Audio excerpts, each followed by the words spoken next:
Episode 9 rebirth और रिया का भागना। अब तक हमने पढ़ा कि जब रिया को नेहा की नफरत का पता चला और जब उसने सुना कि नेहा ने खुद के फायदे के लिए उसे बेच दिया, उसने उसे धमकी दी कि अगर उसने भागने की कोशिश की तो वो उसकी कल रात की वीडियो वायरल कर देगी। रिया इन सब से पूरी तरह से थक गई थी। उसकी आंखों के सामने अपने बचपन से लेके अब तक की सारी बातें घूमने लगी, जिससे उसके दिल में बहुत दर्द हो रहा था। वो अब ऐसी जिंदगी नहीं जीना चाहती थी। उसने अपने आसपास देखा तो उसे सामने एक फ्रूट चाकू दिखाई दिया। उसने उससे अपनी कलाई काट ली। कुछ ही देर में उसकी जान चली गई। जब रिया की फिर से आंख खुली तो उसने खुद को 9 साल पीछे पाया। ये वही वक्त था जब रिया पहाड़ से गिरी थी और अम्मा और उसके आदमी ने उसे बचाया था और उसका इलाज किया था ताकि वो उसे अच्छे कीमत पर बेच सके। बेचने की बात याद आते ही रिया को फिर से डर लगने लगा। उसके हाथ पैर कांप रहे थे। उसने जैसे तैसे खुद को शांत किया। उसने खुद से ही कहा, नहीं रिया, तुम इस बार कमजोर नहीं पड़ सकती। तुम्हें स्ट्रॉन्ग बनाना होगा। तुम्हें अपने किस्मत को बदलना ही होगा। मैं फिर से वो सब कुछ अपने साथ कभी नहीं होने दूंगी। मैं इस बार अपनी जिंदगी अपने तरीके से जीऊंगी। कोई मुझे नहीं रोक सकता। मैं उन सब से अपना बदला लूंगी जिन्होंने मुझे दर्द दिया। मुझे यहाँ से कैसे भी करके भागना होगा, तभी मैं खुद की किस्मत को बदल पाऊंगी। हाँ, ये सही है, वो लोग कल मुझे यहाँ से ले जाएंगे और फिर मुझे कोठे पर बेच देंगे, लेकिन अगर मैं अभी यहाँ से भाग गई तो वो मेरे साथ कुछ भी नहीं कर पाएंगे। यही सब सोचकर रिया बेड से उठकर खड़ी हो गई। उसने डिसाइड किया कि वो कैसे भी करके यहाँ से भाग जाएगी। जब वो अपने भागने का रास्ता ढूंढ रही थी तो उसकी नजर पीछे के दरवाजे पर गई। वो जल्दी से दरवाजे के पास गई और दरवाजा हल्के से खोला। फिर जब उसने कंफर्म किया कि आसपास कोई नहीं है जो उसे देख सके तो वो जल्दी से वहां से भाग गई। गांव के पास में ही एक जंगल था।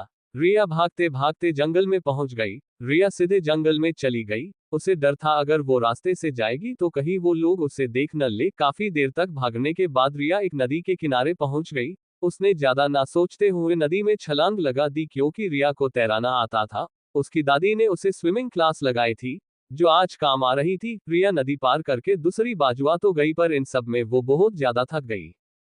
उसे पहले से ही चोट लगी थी। ऊपर से उसने 2 दिन से बेहोशी होने की वजह से कुछ भी नहीं खाया।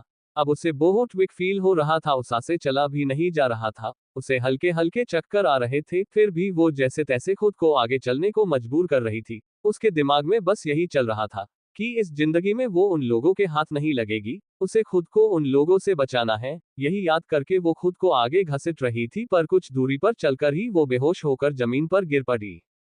अगली सुबह अम्मा जब कमरे में पहुंची तो उसे वहां रिया नहीं दिखी, जिससे उसने अपने सभी आदमियों को बुलाया और रिया को ढूंढने में लगा दिया। उन्हें तो समझ नहीं आ रहा था कि इतनी छोटी बच्ची जो 2 दिन से बेहोश थी वो अचानक कहाँ गायब हो गई। वह गांव में हर जगह उसे ढूंढने में लग गए। उन्होंने आसपास सभी को पूछा पर किसी ने भी रिया को घर से जाते नहीं देखा, जिससे वो लोग और परेशान हो गए। उन्हें बहुत ढूंढने पर भी रिया का कुछ पता नहीं चला। इधर जब रिया को होश आ गया तो उसने खुद को एक आलीशान कमरे में बिस्तर पर लेटे पाया। उसके माथे पर पट्टी बंधी थी। उसकी बाकी चोट का भी इलाज किया गया था। उसे समझते देर नहीं लगी कि कोई उसे जंगल से यहाँ लेके आया है और उसका इलाज किया है। तभी रिया की नज़र जब अपने कपड़ों पर गई तो उसने देखा कि उसने एक लड़के के कपड़े पहने हैं। ये देख वो घबरा गई कि किसी ने उसके कपड़े बदले। उसे लगा कि एक लड़के ने उसके कपड़े बदले। ये सोचकर वो परेशान हो गई। उसके दिमाग में अपने पिछले जीवन की यादें आने लगी कि कैसे कोठे पर आदमी औरत के कपड़े निकलते थे, उसे किस तरह छूते थे। वो याद करके उसके दिल में एक डर सा बैठ गया कि कहीं उसके साथ वो सब तो नहीं। फिर उसने खुद से ही कहा, नहीं, ये नहीं हो सकता, मेरे साथ वो सब कभी नहीं होगा, मैं किसी को भी मुझे छूने नहीं दूंगी। वो खुद में ही ये सब बड़बड़ाई जा रही थी कि तभी कमरे का दरवाजा खुला और कुछ लोग अंदर आ गए।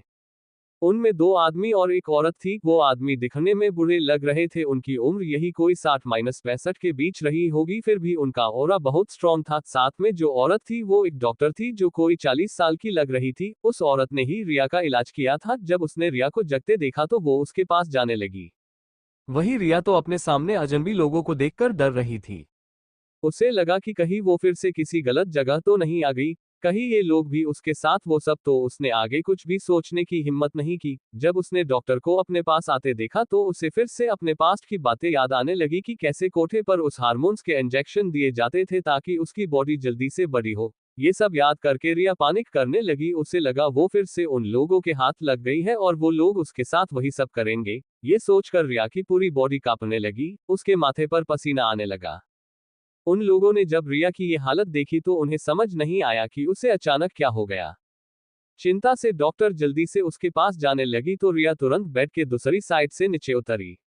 उसने डॉक्टर को देखकर कहा, तुम मेरे पास मत आना, मैं तुम्हें खुद को हाथ नहीं लगाने दूंगी, मैं फिर से वो सब नहीं करूंगी। वो एक कोने में बैठ गई और अपना चेहरा अपने दोनों पैरों को बीच छिपाकर खुद में ही बड़बड़ाने लगी। उसके दिमाग में अपने पास्ट की बुरी यादें घूम रही थी। उसे यही लगा कि उसकी सारी मेहनत ऐसे ही चली गई, वो एक बार फिर उन लोगों के बीच फंस चुकी है जिससे वो पैनिक कर रही थी। तभी किसी ने प्यार से रिया के सर पर अपना हाथ रखा।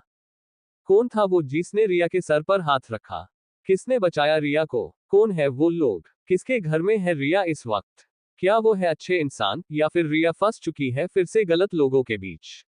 कैसी होगी रीबर्थ के बाद रिया की जिंदगी? क्या क्या बदलाव आएंगे उसके जिंदगी में?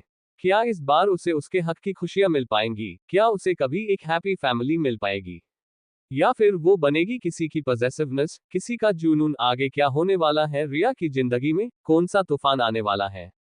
इसका क्रेडिट जाता है पॉकेट नोवेल रीडर पर। फिर मिलेंगे। लाइक करें और सब्सक्राइब करें।